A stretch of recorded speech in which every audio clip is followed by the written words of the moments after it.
tudo bem? Aqui é a professora Giane e hoje nós vamos falar um pouco sobre o funcionamento do transformador, dando continuidade às nossas aulas, disciplina de máquinas elétricas, tópico transformadores. Então, podemos ver aqui, ok?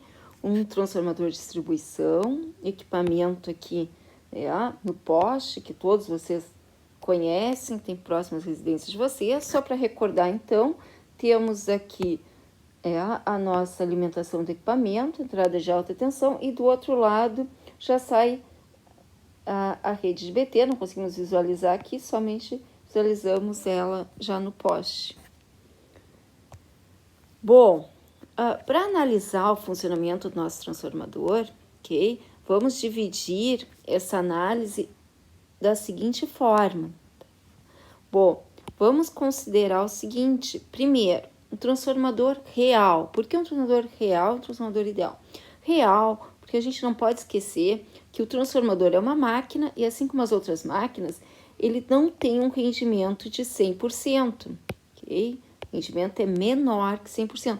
Por que é menor? Porque ele tem perdas. A gente pode dividir essas perdas em cobre e ferro, cobre no enrolamento, perdas que ocorrem no enrolamento.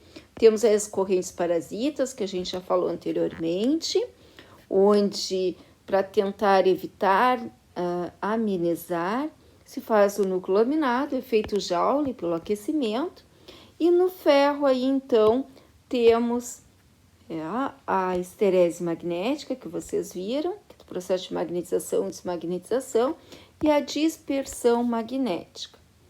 Por outro lado, quando se faz uma análise, levando em consideração que o transformador é um equipamento com poucas perdas, a gente pode, para estudo, considerar ele como ideal, como equipamento com 100% de rendimento.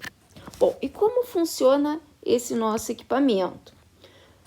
Coloquei aqui para vocês um modelo didático, tá? Então, esse aqui é o nosso modelo didático para que a gente possa analisar. Então, tudo começa pelo seguinte, a gente tem que aplicar uma tensão alternada, escolhi aqui o lado de alta tensão para isso. Ao aplicar uma tensão alternada, surge uma corrente também alternada, que vai circular aqui pelas minhas bobinas. Lembrem do seguinte, se a gente quiser saber o sentido do fluxo, a gente segura as bobinas, como se estivesse segurando com a mão direita, os 4 dedos no sentido das bobinas, o polegar indica o fluxo. Então, vai surgir um fluxo variável aqui nesse núcleo, que vai induzir forças eletromotrizes em ambos os enrolamentos. Esse enrolamento aqui é chamado de enrolamento primário e este aqui é o nosso enrolamento secundário. Então, vai induzir força eletromotriz no enrolamento primário, proporcional aí ao seu número de espiras. Então, veja, tem maior número de espiras, maior força eletromotriz. E força eletromotriz de mútua indução no enrolamento secundário, proporcional também ao seu número de espiras. Bom, daqui a gente tira o seguinte, que observem que nós temos um enrolamento aqui primário com N1 espiras e um enrolamento secundário com N2 espiras. A relação entre a tensão aplicada e a tensão de saída é igual à relação entre o número de espiras. Bem, quanto maior o número de espiras, você tem maior número de espiras, maior a tensão que a gente vai poder aplicar nesse enrolamento. E aqui vamos obter uma tensão menor. Ele vai, neste caso aqui, ele vai funcionar como rebaixador, porque nós estamos aplicando tensão, a nossa entrada, nosso primário está aqui na AT e o nosso secundário está na BT. Se nós invertermos isso, nós vamos elevar.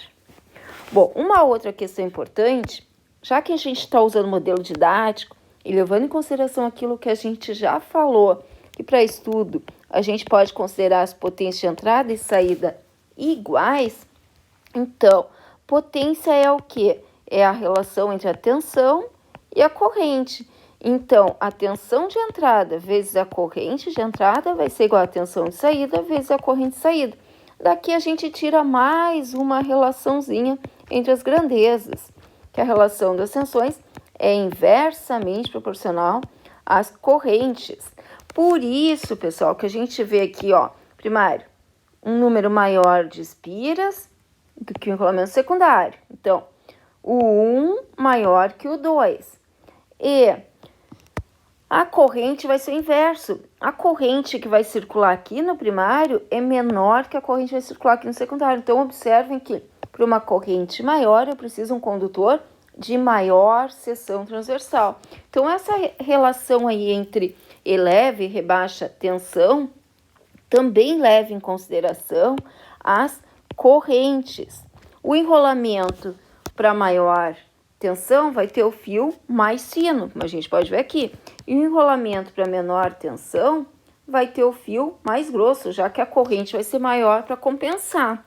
Tá? Então, o transformador é um equipamento que altera os valores de tensões e correntes, mantendo constante ou mais próximo disso a potência e a frequência.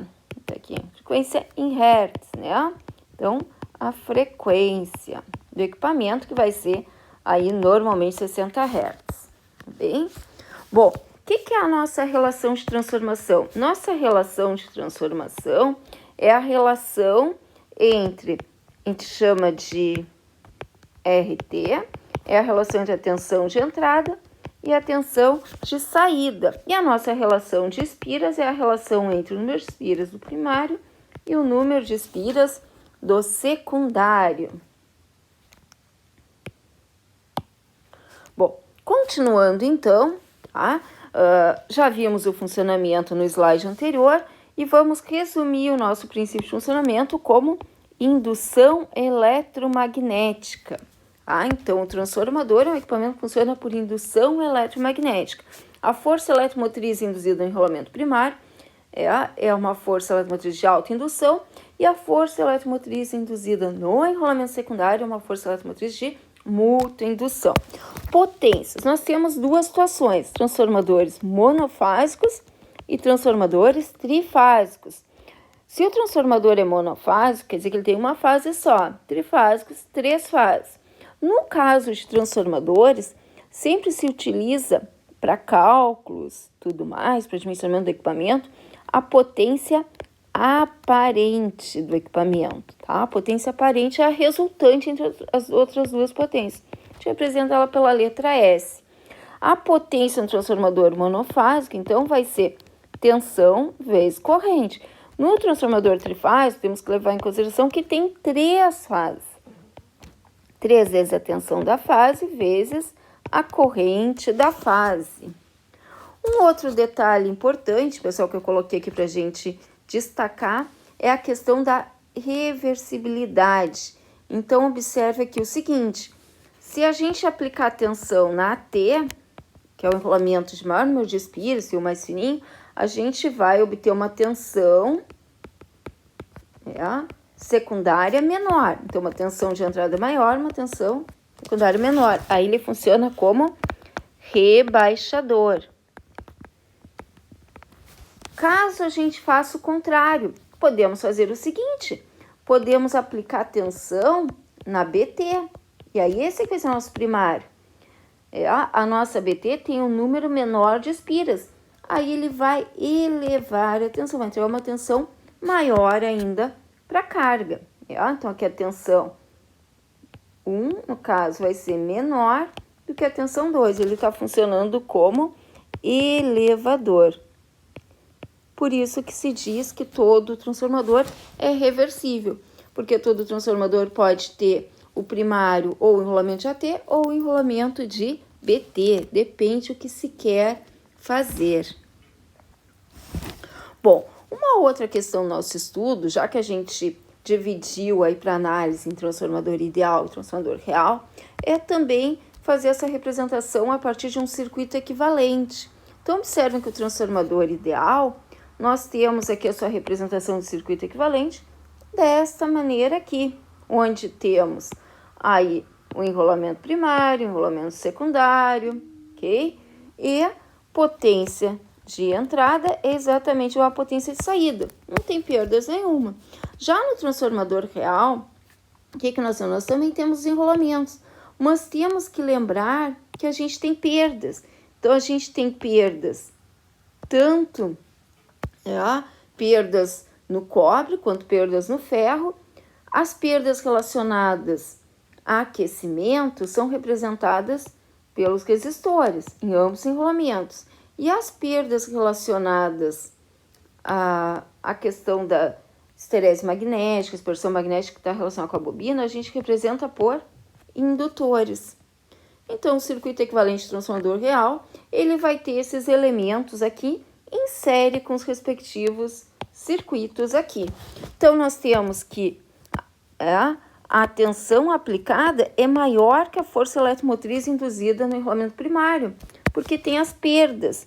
Perdas aonde? As perdas estão aqui. São as quedas que ocorrem tanto na reatância quanto com a resistência do primário.